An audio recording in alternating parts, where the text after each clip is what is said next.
கரூரில் கடந்த 27ஆம் தேதி நடைபெற்ற தமிழக வெற்றிக் கழகத்தின் தலைவர் விஜய் பிரச்சார கூட்ட நெரிசலில் சிக்கி 41 பேர் உயிரிழந்தனர். தொடர்ந்து அரசியல் கூட்டங்களுக்கு நெறிமுறைகளை வகுக்க கோரிய வழக்கு சென்னை உயர்நீதிமன்ற நீதிபதி செந்தில்குமார் முன் விசாரணைக்கு வந்தது. விஜயின் ட்வீட் வெளியான நிலையில் விஜய் கரூர் வந்தால் நிலைமை சிக்கலாகலாம், ஆனால் 2ஆம் நிலை தலைவர்கள் கூடவா வர இயலாது, மாவட்ட அளவிலான நிர்வாகிகள் எங்கே என கடுமையான விமர்சனங்கள் எழுந்து வந்தன. சில கட்சி நிர்வாகிகள் தலைமறைவான நிலையில் ஆதவ் அர்ஜுனா, புசி ஆனந்த் என 2ஆம் கட்ட தலைவர்கள் யாரும் நிகழ்விடத்திற்கு செல்லவில்லை. ஒரு வாரம் வரை குறைந்தபட்சம் இரங்கல் கூட்டத்தை கூட தாவேகா கூட்டவில்லை.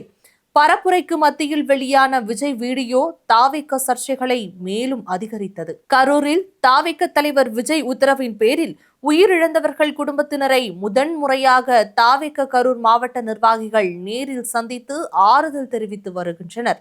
இந்த சந்திப்புகளின் போது தாவேக மேற்கு மண்டல செயலாளர் பாலு உள்ளிட்ட கட்சி நிர்வாகிகள் உடன் இருந்தனர். அப்போது இந்த வழக்கில் நீதிபதி செந்தில்குமார் தாவேகவையும் அக்கட்சியின் தலைவர் விஜய் மீதும் அதிருப்தியை வெளிப்படுத்தியிருந்தார்.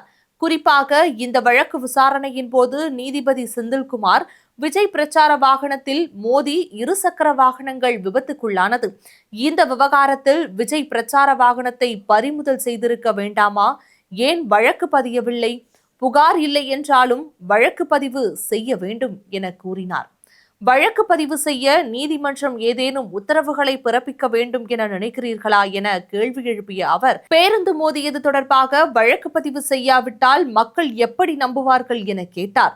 நீதிமன்றம் கண்மூடி வேடிக்கை பார்க்க முடியாது எனவும் நிகழ்ச்சி ஏற்பாட்டாளர்களுக்கு கருணை காட்டுகிறீர்களே எனவும் கூறினார். என்ன மாதிரியான கட்சி இது?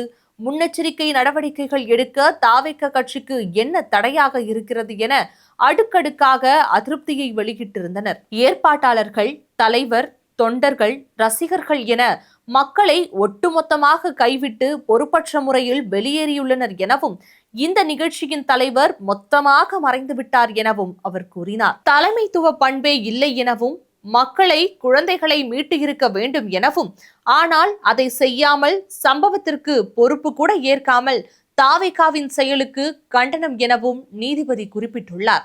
இந்த நிலையில் கரூர் துயர சம்பவம் தொடர்பாக சிபிஐ விசாரணை கோரி தாவேகா சார்பில் உச்சநீதிமன்றத்தில் மேல்முறையீட்டு மனு தாக்கல் செய்துள்ளது. மாநில காவல்துறையின் விசாரணை மீது நம்பிக்கை இல்லை என்பதால் சிபிஐ விசாரிக்க வேண்டும் என மனுவில் கோரிக்கை விடப்பட்டுள்ளது. அதிக கூட்டம் கூடுவது தெரிந்தும் உரிய இடம் ஒதுக்காத அரசு நிர்வாகம்தான் உயிரிழப்புக்கு முழு பொறுப்பு என மனுவில் கூறப்பட்டுள்ளது. கூட்டத்தை கட்டுப்படுத்துவதற்கான போதிய அளவிலான பாதுகாப்பையும் அரசு வழங்கவில்லை எனவும் மனுவில் குற்றம் சாட்டப்பட்டுள்ளது. கூட்ட நெரிசல், உயிரிழப்பு உள்ளிட்ட அனைத்திற்கும் அரசு நிர்வாகத்தின் அலட்சிய போக்கே காரணம் எனவும் தெரிவிக்கப்பட்டுள்ளது. மனுவை அக்டோபர் 10ஆம் தேதி விசாரணைக்கு ஏற்பதாக உச்சநீதிமன்ற தலைமை நீதிபதி PR கவாய் அறிவித்துள்ளார். இதற்காக தாவேகாவின் முக்கிய தலைவர்கள், வழக்கறிஞர்கள் குழுவுடன் டெல்லியில் முகாமிட்டுள்ளதாக கூறப்படுகிறது. ஓரிரு நாட்களில் இவ்வழக்கு உச்சநீதிமன்றத்தில் விசாரணைக்கு வரவுள்ள நிலையில் தாவேகா இதனை எதிர்பார்த்து வருகிறது. தமிழக அரசியல் கட்சிகளும் தாவேகா தொண்டர்களும் இவ்வழக்கு விசாரணைக்காக தொடர்ந்து காத்திருக்கின்றனர்.